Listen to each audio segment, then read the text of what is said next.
जिस तरह की कहानी लिखने की कोशिश करता हूँ उस हिसाब से थोड़ी सी लंबी है, बहुत ज़्यादा नहीं। और यदि दोस्तों को या अतिथि गणों को ये लगे कि बहुत लंबी हो रही तो मुझे रोक दें, मैं रुक जाऊँगा, मुझे कोई दिक्कत आपत्ति नहीं होगी। आपको कोई नहीं टोकेगा।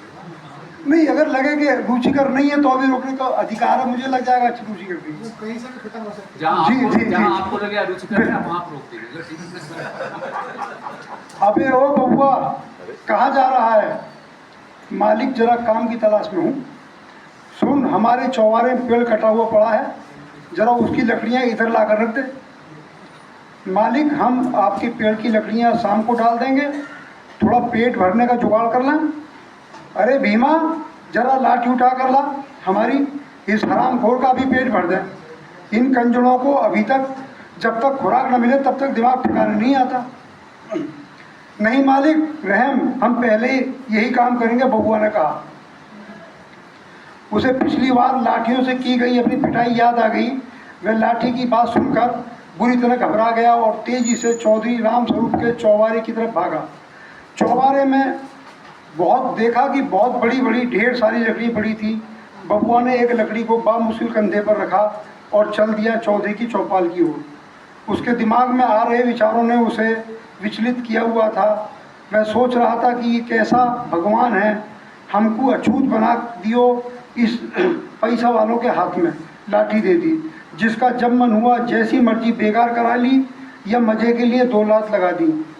हमारे लोगों को जात नीची इनकी ऊंची, ना इनके सामने खटिया पर बैठे, ना ही इनका कुआं का पानी पी पावे।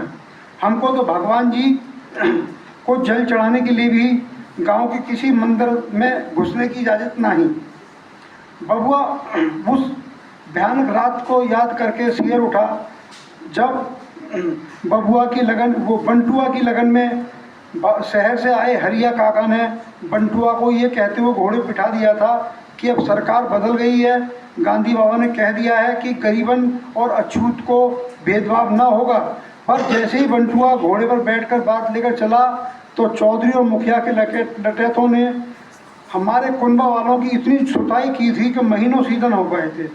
हम स्कूल जाने की इजाज़त नहीं है, और रही बात पकवानों की तो हमें गांव की किसी लगन, 13वीं जसोटन में इनके झूठे पत्तल चाट कर उसका स्वाद ही ले पाते हैं। इस पेट की आग बुझाने के लिए मजूरी ढूंढने निकले तो पहले गांव के लोगों की बेगारी करो, नहीं तो इनकी लटेत खोपड़ियाँ तोड़ने पर तैयार रहते हैं। घोर छुआछात जात पात के माहौल में पढ़ा लिखा बबुआ कब बचपन से जवानी की दहलीज पर पार कर गया पता ही नहीं चला। अब बबुआ को कभी कभी गांव के छोकरों के छेड़ने या पिटाई पर गुस्सा आने लगा, लेकिन वह गांव के जमींदार लोगों के सामने बेबस था। किसी का विरोध करने या कुछ कहने की औकात उसकी नहीं थी, इसलिए बबुआ मन महसूस कर रह जाता। इस जुल्म के विरुद्ध आवाज़ उठाने पर बबुआ का एक चचेरा भाई मनुआ जमींदार की पिटाई से डरकर बचपन में घर से भाग गया था। आज मनुआ 20 साल बाद गांव वापस आया था।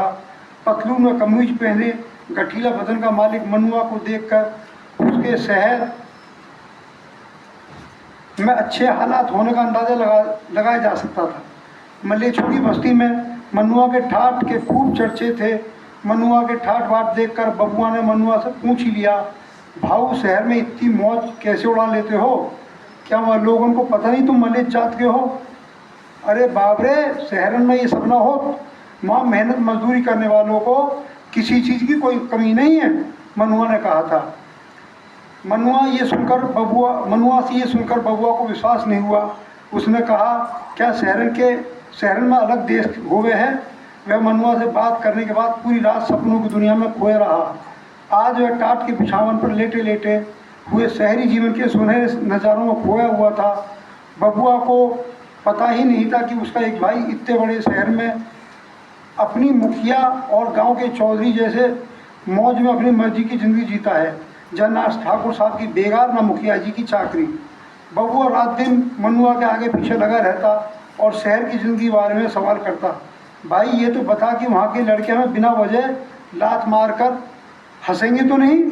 कोई मुखिया सर पर लकड़ी लाद कर घर पहुँचाने की बेगार तो न कराएगा? किसी की भैंस तो न नहानी पड़ेगी?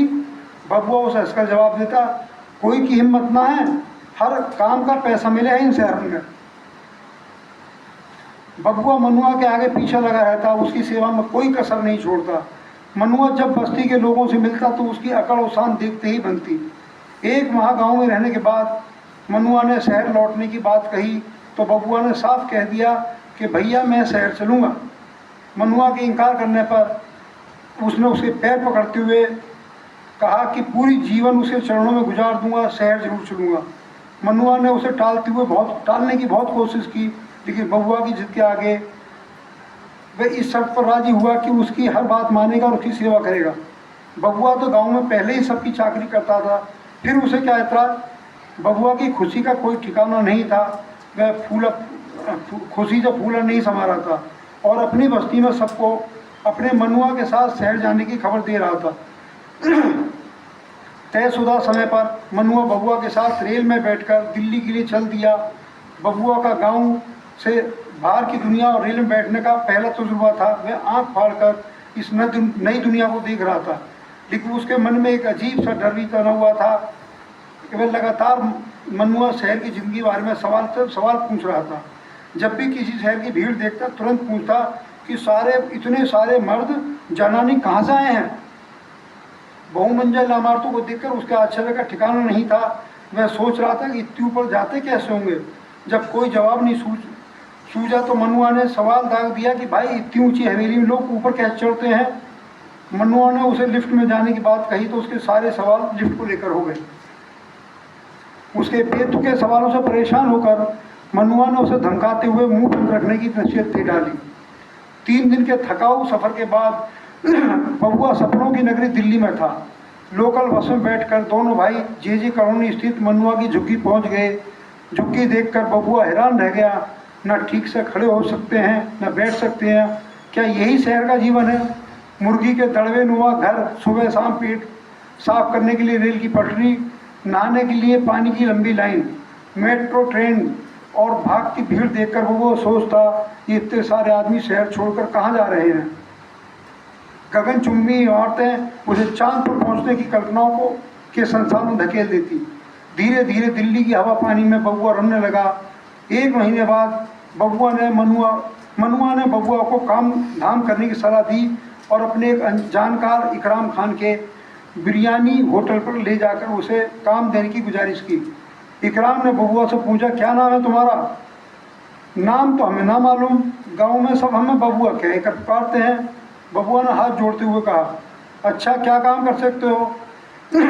आप जो भी काम बताएंगे कर लेंगे और खूब मेहनत से करेंगे। तो ठीक है, तू कल से प्लेट धोना शुरू कर दे, पर ध्यान रख मुझे काम में शिकायत नहीं मिलनी चाहिए। प्लेट बिल्कुल साफ धोनी है। हमेशा सुबह नहाकर साफ कपड़े पहनकर सुबह 7 बजे होटल पहुंच जाना है। इकराम ने बबुआ को उसका काम बताते हुए कहा। बबुआ ने मन लगाकर काम करना शुरू कर दिया। तनख्वाह के साथ साथ सुबह शाम खाने के लिए मालिक द्वारा बिरयानी भी दी जाती। कुल मिलाकर बबुआ की ज़िंदगी पटरी पर दौड़ने लगी। पहली तनख्वाह हाथ में आते ही बबुआ ने झुग्गी पर पहुंचते ही मनुआ से कहा, भाई तेरे कारण मैं आज कहाँ से कहाँ पहुंच गया, इन रुपयों को आप रखो। अरे इनकी ज़रूरत ना है, बस कुछ महीने बाद झुग्गी का आधा किराया दे दिया करना। ऐसा कुछ नहीं है भैया, ये रुपया आप ही रखो, जहाँ चाहे खर्च करो। मेरे लिए तो 2 वक्त की रोटी और सिर पर छत के साथ सम्मान की ज़िंदगी दुनिया का सबसे बड़ा सुख है। बबुआ की इस दुलार पर मनुआ ने उसे गले लगा लिया और समय मिलते ही सरोजनी मार्केट से पुराने कपड़े दिलवा दिए। बबुआ पैंट और टी शर्ट पहनकर बहुत खुश हुआ। वह बार बार मनुआ के गले लगकर अपना प्यार दिखा रहा था। अरे बबुआ बहुत हो गए, सब तेरी मजूरी के ही पैसे हैं, खूब मेहनत से काम कर, अपने मालिक को खुश रख, फिर देखना तुम्हारे दिन कैसे बदलते हैं। दूसरी ओर स्वामी भक्ति और लगन से काम करने की वजह से इकराम खान बबुआ से काफ़ी खुश था। 1 साल होते होते इकराम खान ने उसे बर्तन धोने के काम से हटाकर ग्राहकों को बिरयानी परोसने काम दे दिया। साथ ही उसकी तनख्वाह भी कुछ बढ़ा दी। अरे मनुआ, आज तेरे लिए खुशखबरी है। पास यमुना के पुल के नीचे झुग्गियों में हल्दू मुझे अपना जमाता बना रहा है। तेरी भावज आ जाएगी तो घर में रौनक हो जाएगी। अरे भाई तुम तो छुपे रुस्तम निकले, कब से बात चल रही है भौजाई से? अरे पगले मैं तो सभी देखा भी नहीं, पड़ोसी रमुआ भाभी ने बात चलाई है, उन्हीं के गांव के हैं हल्दू। इस तरह की बात होती रही और एक दिन मनुआ दूल्हा बन बबुआ के पास बबुआ के साथ पास की झुग्गियों में रहने वाले 4 लोगों के साथ टर्री में बैठकर हल्द्वार के द्वार पहुंच गया और लगन कराकर अपनी जनानी को झुग्गी में ले आया। एक सप्ताह भौजाई के साथ बबुआ ने खूब अच्छे से बिताया, लेकिन झुग्गी में जगह कम होने पर उठने बैठने की परेशानी उसे नजर आने लगी। बबुआ एक शाम मनुआ से कहा, भाई आपसे एक बात करनी थी, क्या होटल पैदल जाने आने मुझे देर लग जाती है, यदि आपकी आज्ञा हो तो मैं अपने होटल के पास ही कोई झुग्गी ले लूँ। हम जब भी समय मिलेगा एक दूसरे के पास आते जाते रहेंगे। मनुआ को भी बबुआ के रहते अपने गृहस्थ जीवन में खलल पड़ती दिखाई दे रही थी, तो थोड़े ना नुकर के बाद उसने सहमति दे दी। बबुआ ने मनुआ की झुग्गी छोड़कर होटल के पास की एक जेजे कॉलोनी में इकराम खान की मदद से एक झुग्गी किराए पर ले ली। इस झुग्गी बस्ती में अधिकांश मुस्लिम समाज के लोग रहते थे। उन्होंने वहाँ एक छोटी जगह को दीवार खड़ी कर मस्जिद का नाम दिया हुआ था, जहाँ दिन में कई बार झुग्गी के काफ़ी लोग इकट्ठे होकर ऊपर नीचे झुकते, हाथ उठाकर कुछ करते। बबुआ को कुछ दिन बाद ही पता चल गया इस तरह से मुसलमान नमाज पढ़ते हैं। बबुआ के होटल पर एक मछली नाम की नवयौवना कूड़ा उठाने आती थी। तीखे नैन नक्श सांवली सूरत मछली को बबुआ नज़र बचाकर देखा करती। उसे भी मछली भाग गई थी, लेकिन उसमें मछली से बात करने की हिम्मत नहीं थी। मछली भी बबुआ को नज़र अच्छी तरह से पहचानती थी। कई महीने तक लुका छुपी देखने का खेल चलता रहा।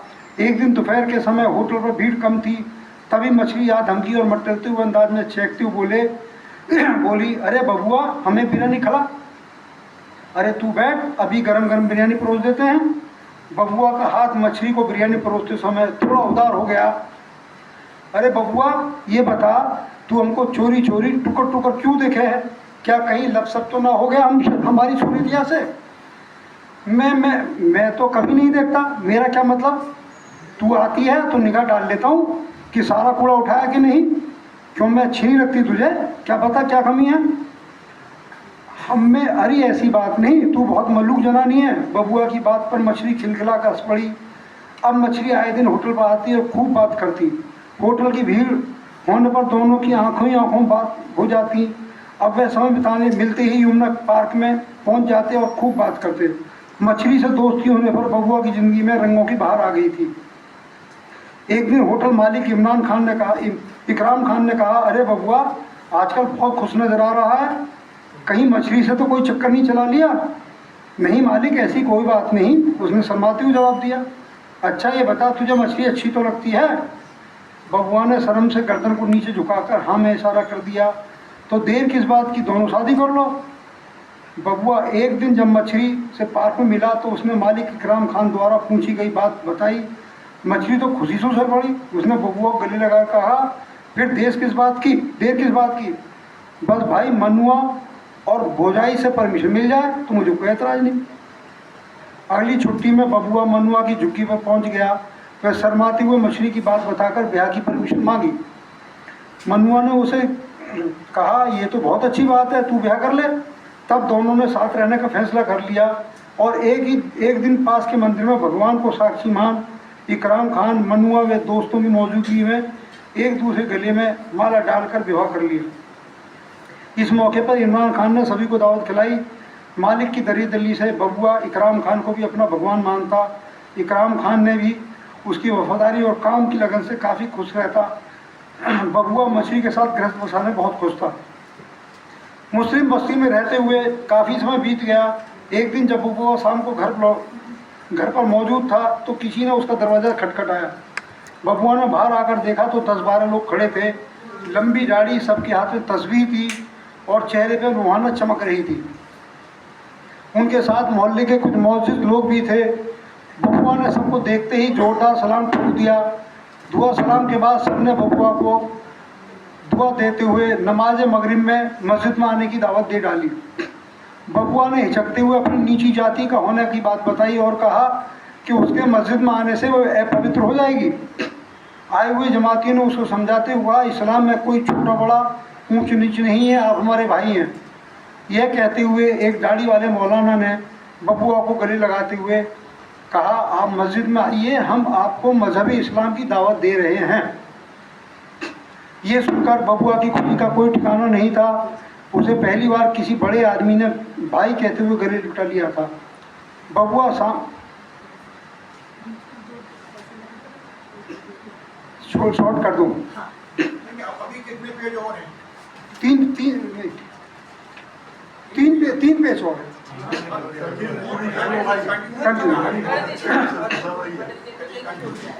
इस्लाम में कोई छोटा बड़े नहीं। इसे बजाइए कम, है जी? ये डैश ज्यादा बजा रहे हैं, हाथ ज्यादा लग रहा है उस पर, कम। और अच्छा, नहीं, हाथ नहीं लग रहा, इसमें बोल रहा है, हाथ भी नहीं है। ये कहते हुए एक दाढ़ी वाले मौलाना ने बबुआ को गले लगाते हुए कहा, आप मस्जिद में आइए, हम आपको मजहबी इस्लाम की दावत दे रहे हैं। ये सुनकर बबुआ खुशी का कोई ठिकाना नहीं था। उसे पहली बार किसी बड़े आदमी ने भाई कहते हुए गले लिपटा लिया था। बबुआ शाम को नमाज मगरिब के समय मस्जिद में दाखिल हुआ और एक कोने में बैठकर नमाज पढ़ते हुए लोगों को देखने लगा। एकदम शांति, सिर्फ एक आदमी बोल रहा था, बाकी सब सुन रहे थे। कभी खड़े होते, कभी बैठते, कभी झुक जाते। थोड़ी देर बाद लोग मस्जिद से बाहर निकल कर गए, बस थोड़े से दाढ़ी वाले रह गए। उसमें वो भी आदमी था जो मस्जिद में आने के लिए कह गए थे। नमाज खत्म होते ही जमातियों की नज़र बबुआ को ढूंढने लगी। वह उन्हें एक कोने में बैठा दिख गया। एक जमाती आगे बड़े अदब व इज्जत के साथ बबुआ को अंदर के मुख्य हाल में ले आया। बबुआ ने देखा वहाँ बस्ती के और लोग भी मौजूद हैं। पहले एक बड़े मौलाना ने मज़हब की बात बताते हुए मजहबी इस्लाम की अच्छी नसीहतों के बारे में कहा। कुरान पाक में कहा गया है कि दुनिया भर में सारे मुसलमान बराबरी का दर्जा रखते हैं, कोई छोटा बड़ा नहीं होता, सब एक थाली में खाते हैं, एक सफ में खड़े होकर नमाज अदा करते हैं। बादशाह के बराबर फ़कीर भी खड़ा होकर नमाज पढ़ता है। मज़हब की नसीहत के बाद खाना खाया गया। बड़े मौलाना ने बबुआ को अपने प्लेट में खाना खिलाया। इतनी इज्जत मिलने पर बबुआ की आंखों में खुशी के आंसू निकल पड़े और कहा, ऐसा धर्म भी हो गए हैं, विश्वास नहीं होता। तबलीगी जमात के अमीर तो इसी इंतजार में थे। उन्होंने मौका देखकर बबुआ को मजहबी इस्लाम में शामिल होने की दावत दे डाली। बबुआ धर्म बदलने की बात पर चुप हो गया। उसे कुछ समझ नहीं आ रहा था क्या जवाब दे। मौलवी जी, तुम्हारा धर्म तो अच्छा है, लेकिन शामिल होने के लिए होने से क्या बदल जाएगा? हम रहेंगे तो मलेच्छ ही। बबुआ ने कहा, ऐसा किसने कह दिया? इस्लाम में कोई ऊंचा नीचा नहीं होता। बड़े मौलाना फौरन कहा, अच्छा है, लेकिन अपन मालिक में जोर से सलाह करके को फैसला लेंगे। बबुआ की बात सुनकर जमात के मौलाना ने कहा, अरे बबुआ, तुम खूब अच्छी तरह से सलाह मशवरा करो, हमारा काम तो आपको मजहब की रोशनी दिखाना था। सुनकर बबुआ खुशी से खुश हो गया। उसने खुशी छुपाई नहीं छिप रही थी। उसने इसी में डिस्टर्बेंस है। वो थोड़ा पीछे कर लें, माइक से थोड़ा, आप माइक से थोड़ा सा साइड हो जाइए, पीछे कर दो। अच्छा। साइड से लीजिए। आइए।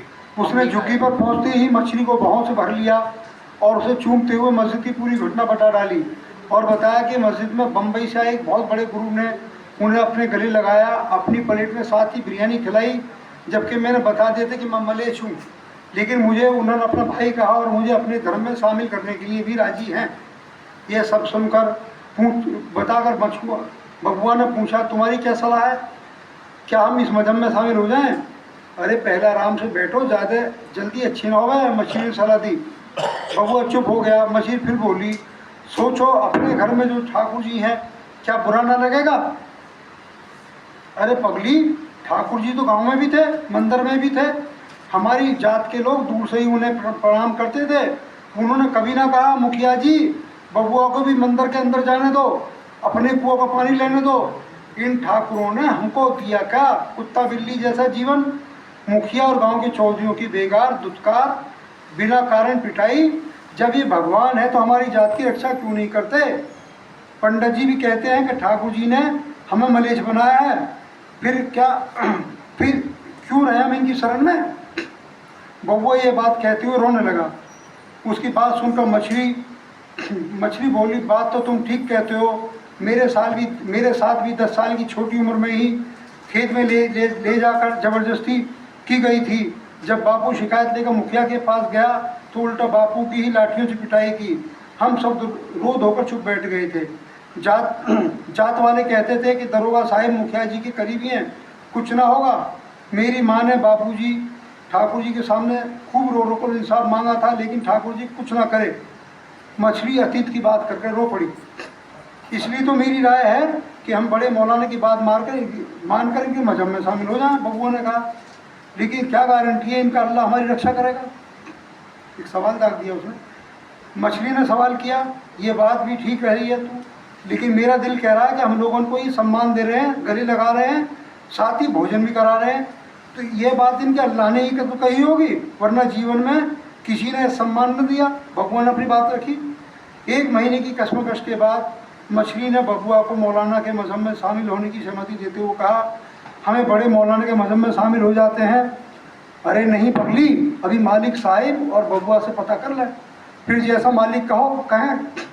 अगले दिन दुकान का काम खत्म होने पर बबुआ ने इकराम खान से मस्जिद की सारी बात बताकर सलाह मांगी। इकराम ने कहा, भाई मुझे क्या एतराज़ होगा, जैसा चाहो वैसा करो, बस ज़्यादा नमाज वमाज के चक्कर में दुकान के काम में लापरवाही मत करना। वह अगले दिन मनुआ के पास पहुंच गया और मस्जिद की पूरी घटना बताकर मौलाना के मजहब से शामिल होने की बात बताई। मनुआ ने कहा, अब तुम साहब बन गए हो, अपने जी के खुद मालिक हो, आप खुद ही हो, अपनी जोर सुलह करो अपने मालिक से। मुझे तेरे किसी भी धर्म में रहने की कोई आपत्ति नहीं है, वैसे ये ससुरा धर्म बुरी बला है, ये जैसा दिखाई देता वैसा होता नहीं है। यह कहकर मछुआ नौकरी के लिए लेट होने की बात कहकर चलता बना। 2 दिन बाद शाम के समय जमात के लोगों ने फिर बबुआ की झुग्गी पर जा पहुँचे और बबुआ को दीन की दावत देते हुए कहा कि इस्लाम में शामिल होने के बाद में क्या राय बनी। बबुआ ने हाथ जोड़कर कहा, मैं तैयार, मेरी मछली भी कुछ, मुझे कोई एतराज़ नहीं। बबुआ के अल्फाज सुनते ही जमात वालों ने उसे कॉलिंग भर लिया। सब उसे बारी बारी से गले लगाकर अल्लाहु अकबर, अल्लाहु अकबर, ला इलाहा इल्लल्लाह कहा। उन सब की खुशी का कोई ठिकाना नहीं था, मानो कोई बहुत बड़ा किला फतेह कर लिया हो। 4 दिन बाद जुमे की नमाज में बबुआ को मस्जिद में आने की दावत दे दी गई। अगले दिन एक जमात का आदमी अपने साथ एक दर्जी को लेकर आया, जिसने बबुआ का नाप लिया और 2 दिन बाद एक सफ़ेद चिट्ठा, कुर्ता पजामा, शेरवानी, गोल टोपी और हरे रंग का स्कार्फ, इत्र आदि बबुआ घर पहुंचा दिया गया। बबुआ अपने लिए आए नए कपड़ों को देखकर बहुत खुश हुआ। जुमे की नमाज के वक्त बबुआ सज धज कर टोपी लगाकर इत्र फुलैल की खुशबू से तरोताज़ा हो मस्जिद के कोने जाकर बैठ गया। जुमे की नमाज के बाद मस्जिद में काफ़ी लोग रुक गए थे। जमातियों की टीम ने बबुआ को बैठा देख लिया था। तभी कई लंबी दाढ़ी वाले लोग बबुआ की तरफ लपके, जिनके हाथों में फूल मालाएँ थीं। देखते देखते बबुआ का गला मालाओं से भर गया। बबुआ इस तरह के स्वागत की कभी कल्पना भी नहीं की थी। उसने तो सिर्फ गांव में वोट मांगने के लिए आए बड़े नेताओं को मुखिया द्वारा माल्या पहनाते देखा था। उसके बाद बबुआ को एक मखमली फर्श पर बिठाया गया, जहाँ मौजूद सबसे बड़े अमीर जमात ने उसको कुरान पाक का पहला कलमा ला इलाहा इल्लल्लाह मोहम्मद रसूलुल्लाह पढ़वाया। बबुआ उसका उच्चारण नहीं कर पाया, लेकिन सब ने उसे मान लिया। इसके बाद बबुआ को नया नाम बाबू खान दिया गया। उसे मौजूद सभी नमाजियों जमातियों ने गले लगाकर मुबारकबाद दी। साथ ही मस्जिद में कोरमा, कबाब, सीरमाल जैसी जायकेदार पकवानों की लजीज दावत से नवाजा गया। उसकी जोरू के लिए भी पकवान झुग्गी पर भिजवा दिए गए। अब पूरे मोहल्ले में बाबू खान का जलवा दिखाई दे रहा था। लगभग हर हफ्ते किसी जमाती के यहाँ बबुआ उर्फ बाबू खान दावत पर जोरू समेत खाने पर न्योता रहता। धीरे धीरे दावतों का सिलसिला खत्म हो गया। समय पंख लगाकर उड़ रहा था। बबुआ को शहर आए 20 साल बीत गए थे। बाबू खान 2 बेटियों के वालिद बन चुका था। उसके मालिक इकराम खान ने एक और बिरयानी का होटल खोलकर उसकी सारी जिम्मेदारी बाबू खान को दे दी थी। दोनों बेटियों को बाबू खान ने अच्छी तालीम दिलाई थी। एक दिन बाबू खान की घरवाली, जो कि मछली से मेहरून सा बन चुकी थी, ने बाबू से कहा, सुनो जी, अपनी बड़ी बिटिया शादी लायक हो गई है, कोई अच्छे से दूल्हा मियाँ तलाश करो। इसके हाथ पीले कर रहे हैं। घरवाली को बाबू खान ने वादा किया कि वे जल्दी नौसे मियाँ की तलाश शुरू करेगा। अब बाबू खान बेटी के लिए एक अच्छा रिश्ते की तलाश में लग गया। उसने अपने कई दोस्तों से भी कोई अच्छा लड़का बताने की गुहार की। एक दिन उसे पड़ोस की सीमापुरी बस्ती में एक लड़का बताया। टाइम निकालकर वो अपने दोस्त के साथ वहाँ पहुँच गया। और अपनी लड़की की तालीम और खाना बनाने का हुनर आदि बताकर रिश्ते की बात रखी। लड़के वाले ने पहला सवाल किया, बाबू मियाँ कौन सी बिरादरी से ताल्लुक़ रखते हो? इस सवाल पर बाबू खान अटपटा गया। वो बोला, भाई हम तो मुसलमान हैं, कलमे के शरीक हैं। इस पर लड़के के चाचा ने कहा, मियाँ मुसलमान की बात नहीं, हम बिरादरी की बात कर रहे हैं। हम सबसे बड़ी बिरादरी पठान से ताल्लुक़ रखते हैं और अपनी बेटी की शादी पठान बिरादरी में करेंगे, चलिए घर से बाहर। बाबू खान को इतनी बेइज्जती की कल्पना भी नहीं थी। कुछ दिन बाद बाबू खान सीमा पार के जिले गाजियाबाद में बानू अंसारी के यहाँ अपनी बेटी का रिश्ता लेकर पहुँचा। वहाँ भी उससे सबसे पहले ये सवाल दागा गया। बाबू खान ने कहा, कहाँ के रहने वाले अंसारी हो? बाबू खान ने उसे अपने मुसलमान होने से अब तक का सारा किस्सा कह सुनाया। बाबू खान को समझाते हुए कहा, मुसलमान होना अलग बात है, लेकिन शादी ब्याह जैसे मामले जाति बिरादरी में होते हैं। मैं आपकी बेटी को नहीं ले सकता, मेरी बिरादरी मुझे पंचायत से बाहर कर देगी। वहाँ से भी नाराज बाबू खान ने ताबड़तोड़ अनेक लड़के देख डाले, लेकिन कोई भी मुसलमान नहीं मिला। कोई सैयद, कोई सैफी, कोई अब्बासी, कोई इदरीसी, तो कोई अलवी मिला। आजकल बाबू खान चिंता में डूबा हुआ है। कोई उसे बिरादरी भी दिला दे, लेकिन कोई भी मजहबी इस्लाम का ठेकेदार सारे अमाती जमाती औलाना मौलाना जाति बिरादरी में शामिल करने के नाम पर गायब हैं। बेटियों की शादी की फिक्र में डूबा बाबू खान उस बबुआ बिरादरी की तलाश में दर दर भटकने को मजबूर है। अब वह किसी भी तरह बिरादरी के लवादे को उतार कर फेंकना चाहता है। धन्यवाद।